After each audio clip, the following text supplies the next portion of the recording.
ప్రజలకు మోసపూరితమైన హామీలిచ్చి వారిని వెన్నుపోటు పొడిచి నేటికి ఏడాది అవుతుందని వైసీపీ కాకినాడ సిటీ నియోజకవర్గ ఇన్ఛార్జ్ మాజీ ఎమ్మెల్యే ద్వారంపూడి చంద్రశేఖర్ రెడ్డి ఆరోపించారు. వెనుపట్టిన సందర్భంగా బుధవారం కాకినాడ నగరంలో వైసీపీ నగర అధ్యక్షురాలు సుక్కర శివప్రసన్న సాగర్ అధ్యక్షతన కాకినాడ జిల్లా పరిషత్ సెంటర్ నుండి ఆర్డీఓ కార్యాలయం వరకు వైసీపీ శ్రేణులు నల్లదుస్తులు వేసుకుని వచ్చి ర్యాలీ నిర్వహించారు.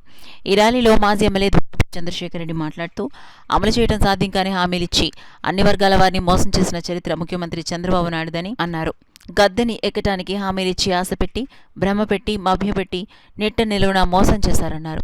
దీనిపై ప్రజలకు ఇచ్చిన హామీలు నెరవేర్చాలని మాజీ ముఖ్యమంత్రి జగన్మోహన్ రెడ్డి పిలుపు మేరకు ప్రతి నియోజకవర్గంలో వెన్నుపోటు దినం నిర్వహిస్తున్నామన్నారు. ప్రజలకు ఇచ్చిన హామీలను నెరవేర్చాలని తాము ఈ నిరసనకు పిలుపునిచ్చామన్నారు. అనంతరం ఆర్డీఓ మల్లిబాబుకు వారు వినతి పత్రం అందించారు. ఈ కార్యక్రమంలో మాజీ కార్పొరేటర్లు రోకళ్ల సత్యనారాయణ, బాలప్రసాద్, మాజీ కూడా చైర్పర్సన్ రాగిరెడ్డి చంద్రకళాదీప్తి, నాయకులు చక్రవర్తి, అల్లిరాజు బాబు, ఖాళీద్, బిన్వల్లి, భాష, రావురు వెంకటేశ్వరరావు, ఎన్వి సాయిబాబా పెద్ద సంఖ్యలో పార్టీ శ్రేణులు కార్యకర్తలు పాల్గొన్నారు.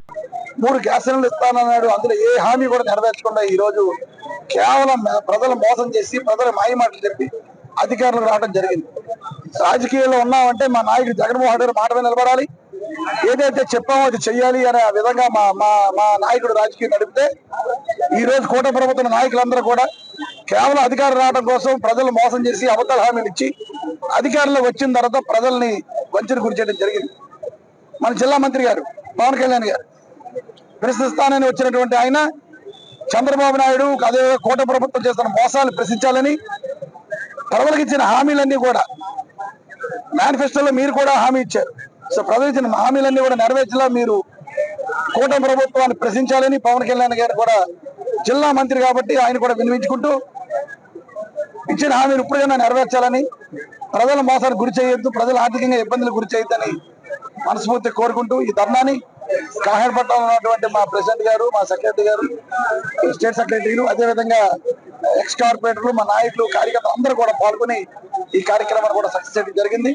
ప్రజల్లో చాలా వ్యతిరేకత ఉంది కనుక స్వచ్ఛందంగా ప్రజలు కూడా దీని ముందు రావడం జరిగింది. ఈ ఉద్యమాల్ని, ఈ యొక్క హామీలు నెరవేర్చకపోతే రాబోయే రోజుల్లో ఇంకా దీన్ని తీవ్రతరం చేస్తామని ఈ సందర్భంగా తెలియజేస్తాం.